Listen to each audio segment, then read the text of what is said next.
muros tinham torres que poderiam alcançar 130 metros de altura. Era impossível humanamente, ou até mesmo as nações em volta, fazerem uma penetração naquela cidade. Segundo alguns estudiosos vão dizer que havia 100 portas de ferro na Babilônia. Só isso aí já era uma grande barreira. Os muros de Babilônia, meus irmãos, tinham uma extensão de 90 quilômetros, só de extensão. E era uma cidade muito fortificada. E era esta cidade que segurou o povo de Deus. Agora, interessante que Ciro, o rei da Pérsia, na época o imperador, o governador ou o rei da Babilônia, era um descendente de Nabucodonosor. Não me lembro agora o nome dele, estava na memória, mas me esqueci. Não é Nabucodonosor, era o filho deles. Era um homem chamado Nabonido. E este homem, ele saiu da Babilônia e ele deixou o filho dele, Belsazar, na Babilônia. E do lado de fora da cidade, meus irmãos, havia inserções militares. Mas houve um homem chamado Daniel, que estava na Babilônia naquele período, e esse Daniel, José vai registrar isso. Ele chega, escute bem, esse Daniel chega para Ciro e diz: Ciro, você não sabia, mas há 180 ou 150 anos atrás, o seu nome está escrito no livro. Como?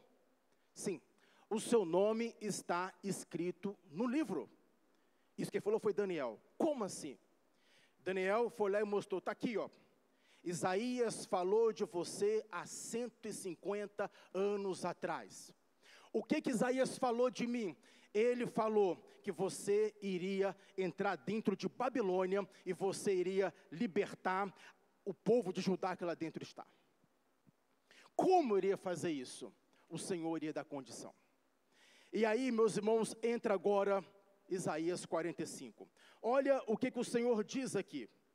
Assim diz o Senhor ao seu ungido, a Ciro, a quem tomo pela sua mão direita para abater as nações diante da sua face. O Senhor está falando que, o Senhor falou para Ciro: eu irei adiante da tua face.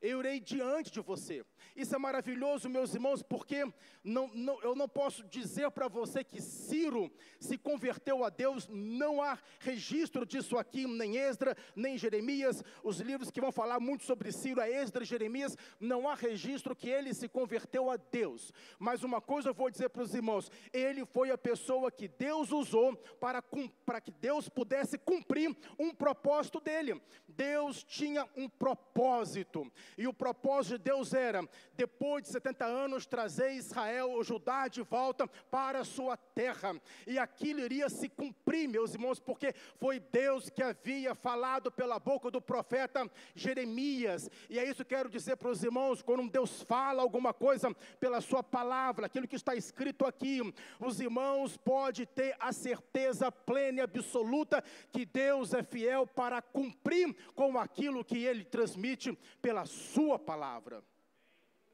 Agora, Ciro poderia pensar: eu sou persa, medo, como iria entrar em Babilônia? O Senhor falou aqui no capítulo 45 que eu vou à sua frente.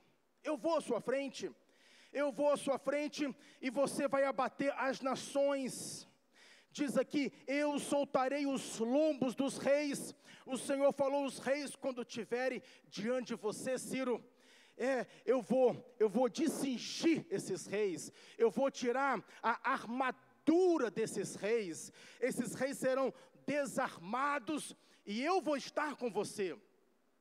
O Senhor, no versículo 2, fala: eu irei adiante de ti, endireitarei os caminhos mortos. Irmãos, aqui Deus está falando com Ciro. Aí eu te pergunto: os irmãos acham que esta palavra aqui chegou até Ciro? Claro que chegou até Ciro. Isto que Deus falou com Ciro aqui, chegou até Ciro. E a pergunta é: quem falou isso para Ciro. Só havia uma pessoa que podia fazer isso. Só tinha uma pessoa que tinha esse acesso, Daniel. Ele mostrou isso aqui a Ciro. O Senhor disse que iria diante de ti. O Senhor disse que quebraria as portas de bronze. Tinham 100 portas de bronze ali. E o Senhor falou que Ele quebraria, que Ele abriria as 100 portas de bronze. O Senhor disse ainda que despedaçaria os ferrolhos de ferro. Irmãos, sabe como isso aconteceu?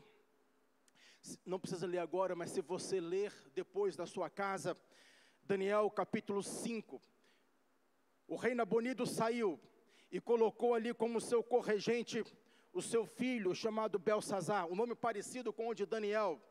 E ele ali quis fazer uma festa, havia incursões militares, e ele mandou trazer vários deuses, né, que tinha ali no templo. Aí ele aproveitou também e mandou trazer lá do templo, dos utensílios, né, do templo de Jerusalém, e mandou colocar tudo ali naquela festa. E ali estavam fazendo um culto, evocando ao Deus da Babilônia, ao Deus Marduk, aqueles deuses dali, que eram os deuses de guerra, para que pudesse dar vitória a eles na guerra, porque lá do lado de fora, quem estava lá? Lá estavam os persas do lado de fora, mas não conseguiam entrar, meus irmãos. E ali estavam eles evocando, clamando aos deuses deles, e olha só o que Belsazar faz. Ele vai lá e manda, e ele pede para que tragam para ali também, agora os utensílios, lá do templo de Jerusalém. De repente, meus irmãos, diz a palavra de Deus que dedos, só dedos, não foi mão, foi dedos, uma parede branca, né? Os dedos começaram a escrever. Diz a palavra do Senhor que, a Bíblia que diz, que os joelhos do rei batiam um no outro, e ele quase caía, e ele ficou com medo, gaguejando, e ele pagou, ele ofereceu quantias, valores estrondosos, para quem pudesse decifrar o que era aquilo, mas ninguém sabia decifrar. Alguém disse, existe aqui em teu reino um homem chamado Daniel, lá atrás, há 20 anos atrás, porque o capítulo 4 para o capítulo 5 passou-se 20 anos. Ele interpretava sonhos. Ele era entendido em visões de Deus. E Daniel veio. E quando Daniel veio, ele leu o que estava escrito ali. E não só leu, como também ele foi e trouxe a tradução. E a tradução era essa: pesado foste na balança, e foste achado em falta, e Deus tomou de ti o teu reino. Irmãos, naquela noite, isso está lá em Daniel capítulo 5, no final, naquela noite, uma coisa que ninguém sabe explicar o que aconteceu, mas as portas de ferro, elas começaram a ser abertas, meus irmãos. As portas de ferro aqui, ó, isso aqui aconteceu. Isto aqui aconteceu. Do lado ali estava o exército persa. Ninguém sabe explicar como é que foi isso. Eles entraram pelos açudes, pelos rios, né? Eles conseguiram esvaziar um pouco das águas ali para o rio Eufrates. E eles começaram a entrar, o exército persa em Medo. E as portas de ferro, meus irmãos, elas começaram a abrir. Elas começaram a ser quebradas.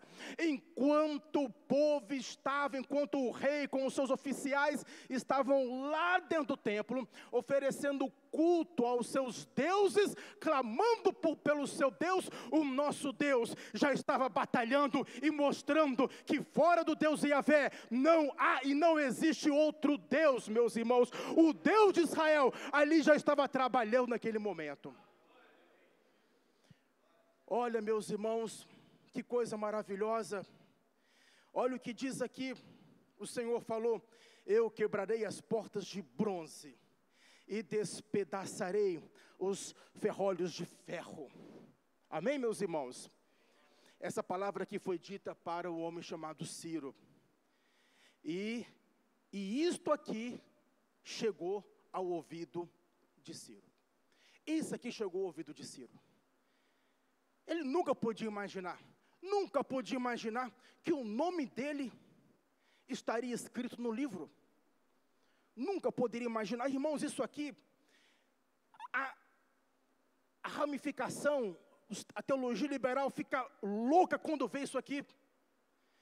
E eles vão pensar, eles vão pegar o livro de Isaías e vão dizer o seguinte: não, isto aqui aconteceu lá na frente, porque eles não aceitam que Deus possa falar antecipadamente detalhes tão claros, meus irmãos, inclusive dando um nome de uma pessoa que viria a nascer 150 anos depois e falando o que ele iria fazer. Mas Deus, meus irmãos, é um Deus maravilhoso. O Senhor falou que daria, o Senhor falou que quebraria os caminhos, as portas de ferro. Queridos, também Deus deu uma missão para nós, para mim e para você. E eu penso perfeitamente o que Deus falou com Ciro aqui pode ser aplicado a você também. Deus vai adiante de você, porque isso aí tem respaldo no Novo Testamento. Eis que eu estou contigo todos os dias. E o Senhor falou, né, eis que eu estou contigo. Na verdade, o Senhor, essa palavra para Ciro aqui, eu não estou